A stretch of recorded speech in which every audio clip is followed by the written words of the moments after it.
Shalom, damai di hati. Jumpa lagi dengan saya Pendeta Heni Momongan. Salam sukacita dan damai sejahtera untuk kita semua.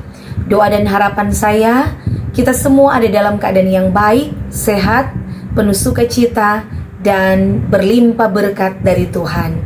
Saudaraku, marilah kita akan merenungkan kebenaran firman Tuhan. Tapi sebelum itu mari kita satu dalam doa, kita berdoa. Segala puji dan syukur kami persembahkan bagimu ya Tuhan Allah. Engkau Tuhan yang setia, yang terus memelihara kehidupan kami. Kalau kami boleh ada sebagaimana kami ada saat ini, semua karena kemurahan Tuhan. Sungguh kami terus merasakan kebaikan Tuhan itu sungguh nyata dalam perjalanan hidup kami. Di saat yang baik ini, ketika masih ada kesempatan Tuhan berikan bagi kami pun rindu untuk belajar dan merenungkan kebenaran firman-Mu. Beri kami hikmat, bijaksana, supaya kami dapat mengerti dan memahami firman-Mu, terlebih kami mampu untuk melakukannya dalam kehidupan kami setiap hari. Bersabdalah ya Tuhan, kami sambut firman-Mu. Amin.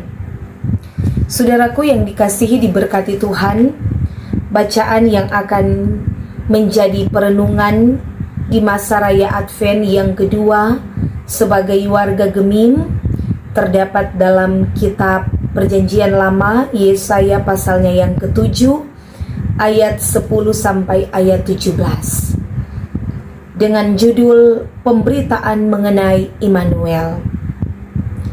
Tuhan melanjutkan firman-Nya kepada Ahaz, katanya, "Mintalah suatu pertanda dari Tuhan Allahmu. Biarlah itu sesuatu dari dunia orang mati yang paling bawah, atau sesuatu dari tempat tertinggi yang di atas." Tetapi Ahaz menjawab, "Aku tidak mau meminta, aku tidak mau mencobai Tuhan." Lalu berkatalah Nabi Yesaya, "Baiklah dengarkan, hai keluarga Daud. Belum cukupkah kamu melelahkan orang sehingga kamu melelahkan Allahku juga? Sebab itu Tuhan sendirilah yang akan memberikan kepadamu suatu pertanda. Sesungguhnya seorang perempuan muda mengandung dan akan melahirkan seorang anak laki-laki, dan ia akan menamakan dia Immanuel. Ia akan makan dadi dan madu sampai ia tahu menolak yang jahat dan memilih yang baik. Sebab sebelum anak itu tahu menolak yang jahat dan memilih yang baik, maka negeri yang kedua rajanya engkau takuti akan ditinggalkan kosong. Tuhan akan mendatangkan atasmu dan atas rakyatmu dan atas kaum keluargamu hari-hari seperti yang belum pernah datang sejak Efraim menjauhkan diri dari Yehuda, yakni Raja Asyur." Demikian jauh bacaan firman Tuhan. Saudaraku yang dikasihi dan diberkati Tuhan, di masa raya Advent yang kedua ini kita dituntun lewat bacaan dalam kitab Yesaya pasal 7 ayat 10 sampai 17 dengan tema janji kedatangan Sang Immanuel. Melalui Nabi Yesaya, Allah mengarahkan Raja Ahaz, raja atas Yehuda pada masa itu, supaya meminta suatu pertanda kepadanya untuk memperkuat imannya. Yaitu ketika Raja Ahaz mendengar bahwa musuh-musuhnya bersepakat, bahkan telah siap untuk menyerang dan menghancurkan Yehuda. Pada perikop sebelumnya, di ayat 2 dikatakan, "Maka hati Ahaz dan hati rakyatnya gemetar ketakutan, seperti pohon-pohon hutan bergoyang ditiup angin." Maka saat itulah Allah memanggil Yesaya dan mengutusnya kepada Raja Ahaz untuk memberitakan firman Tuhan. Allah mengatakan kepada Yesaya bahwa Raja Ahaz tidak perlu takut, tidak perlu gemetar, tidak perlu cemas menghadapi segala ancaman dari musuh-musuhnya, karena Tuhan sendirilah yang akan menggagalkan dan membatalkan segala rencana jahat, segala rencana buruk yang telah direncanakan oleh musuh-musuh bangsa Yehuda.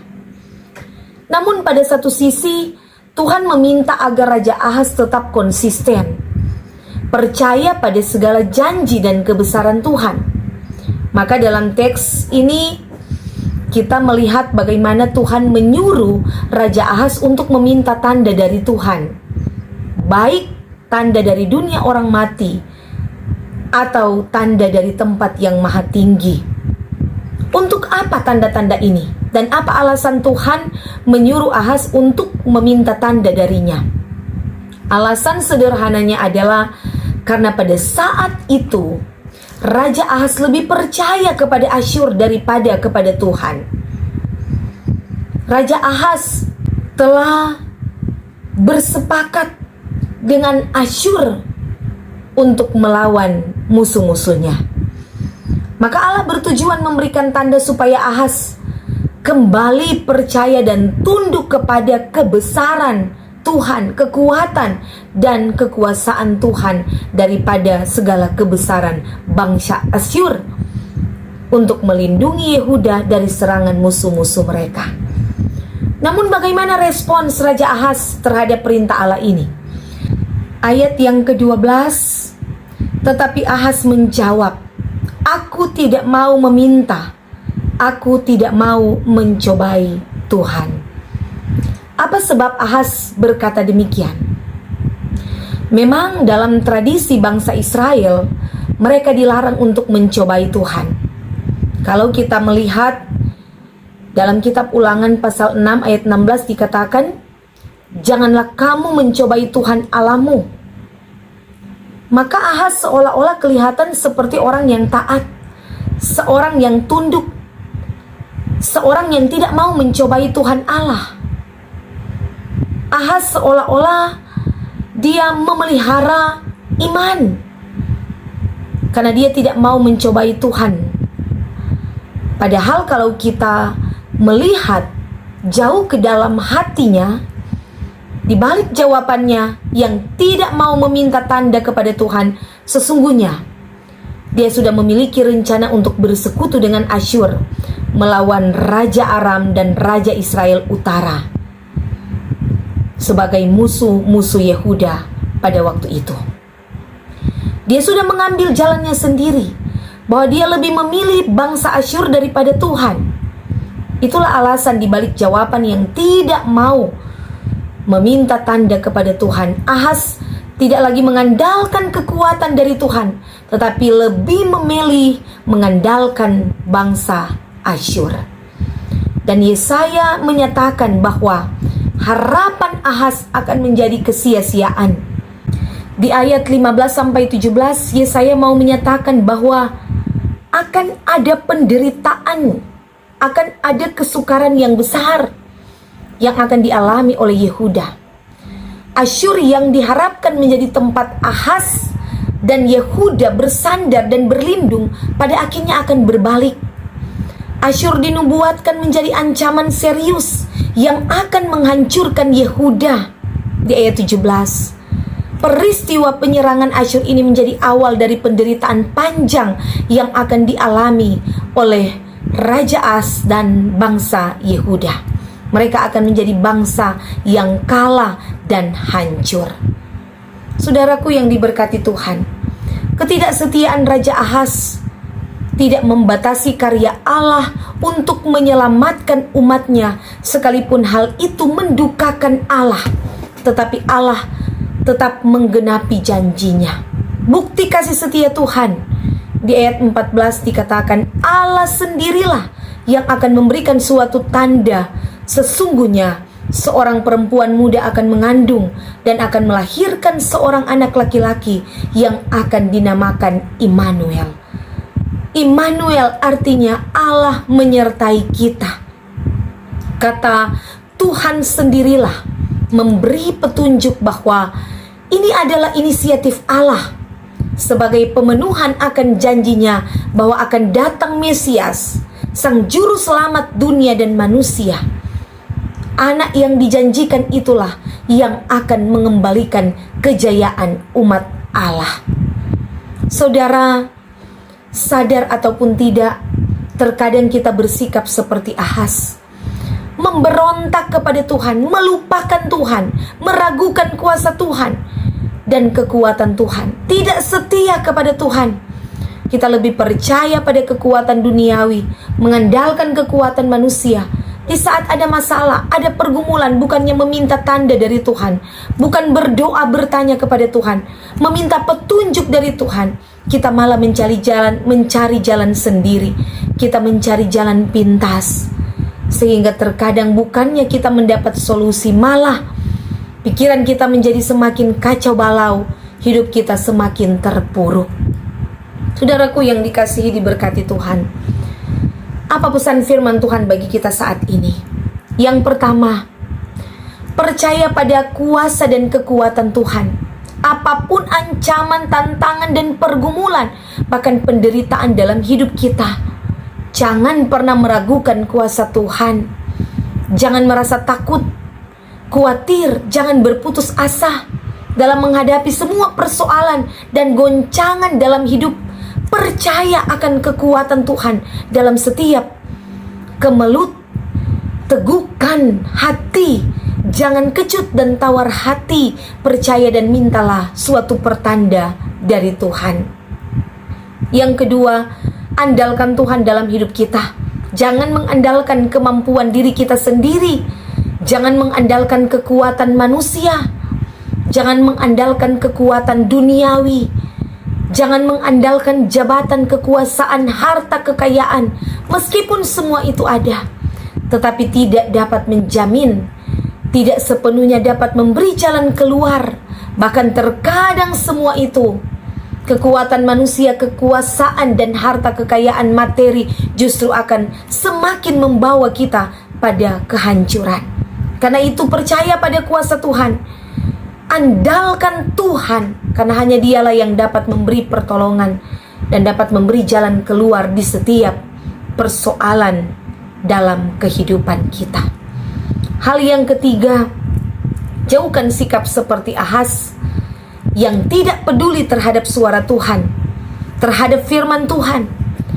Tawaran Tuhan supaya dia meminta tanda dari Tuhan ditolak oleh Raja Ahaz. Saudara, itu sama halnya dengan menghina nubuat Allah. Ahaz tidak menghargai kebaikan Tuhan. Ahaz mengeraskan hati, jauh lebih percaya pada kekuasaan duniawi. Itu sebabnya pada akhir masa pemerintahan Ahaz, kerajaan Yehuda jatuh di tangan bangsa Asyur. Semua itu terjadi karena Ahaz menolak kemurahan Tuhan, menyangkal kuasa Tuhan, dan menyia-nyiakan tawaran Tuhan untuk menyelamatkan Yehuda. Janganlah kita seperti Ahaz yang tidak menghargai Tuhan, tidak menghargai perkataan Tuhan lewat nabi yang diutusnya. Kita juga diingatkan untuk mari kita menghargai hamba-hamba Tuhan, para pelayan-pelayan Tuhan yang telah diurapi oleh Tuhan untuk menyampaikan kebenaran firman Tuhan, suara Tuhan, teguran Tuhan. Maka hargai hamba-hamba Tuhan. Dengar dan lakukan firman Tuhan yang disampaikan oleh hamba-hamba Tuhan, pelayan-pelayan Tuhan. Karena Tuhan memakai hamba-hambanya untuk menyatakan kebenaran. Karena itu jangan keras hati, jangan kabal, jangan torang gagal dalam segala hal. Hal yang keempat, firman Tuhan mau mengatakan bahwa Allah kita adalah Allah Immanuel. Allah menyertai kita. Penyertaan Tuhan itu sempurna. Tidak ada hari dalam hidup kita tanpa penyertaan dari Tuhan. Dalam keadaan apapun, Tuhan berjalan bersama kita.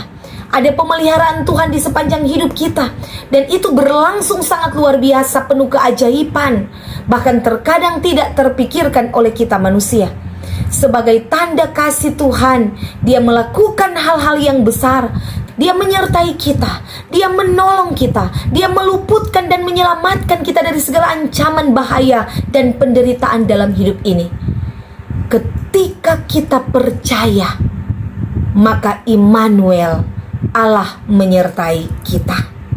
Karena itu saudara-saudara, marilah di minggu-minggu Advent ini, masa penantian akan kedatangan Tuhan kali yang kedua, dan sekaligus untuk merayakan Natal di tahun 2022 ini, kita tandai dengan sikap iman, sungguh-sungguh mengasihi Tuhan, sungguh-sungguh menghormati Tuhan, percaya akan kuasa Tuhan, andalkan Tuhan dalam segala keadaan, yakin dan percaya akan janji dan penyertaan Tuhan. Selamat memasuki masa raya Advent yang kedua, Immanuel, Tuhan menyertai kita. Shalom, Tuhan memberkati. Mari kita berdoa. Terpujilah Engkau, ya Yesus Kristus, Sang Mesias, Allah Immanuel, yang menyertai kami dengan kasih-Mu yang sungguh sempurna. Terima kasih untuk kebenaran firman-Mu. Biarlah kami akan terus berpegang teguh kepada janji penyertaan Tuhan, sehingga kami akan senantiasa terus mengandalkan kuasa Tuhan, tidak meragukan Tuhan, tidak mengandalkan kekuatan kami sendiri dalam menjalani hidup ini, ataupun mengandalkan kekuatan manusia dan di luar kuasa Tuhan. Tetapi benar-benar dan sungguh-sungguh kami bergantung, kami berharap, dan kami mengandalkan kuasa Tuhan. Berkati dan tuntunlah perjalanan hidup kami ya Tuhan. Biarlah di minggu-minggu Advent ini benar-benar kami maknai dengan tetap taat dan setia melakukan kehendak firman-Mu. Berkatilah kehidupan kami dan hadirkanlah sukacita dan damai sejahtera. Kami boleh merayakan Natal Yesus Kristus di tahun 2022 ini dengan hati yang penuh dengan damai surgawi. Terima kasih ya Tuhan. Berkatilah seluruh kehidupan kami semua. Dan inilah harapan kami, doa dan syukur kami persembahkan dalam nama Tuhan Yesus. Haleluya. Amin.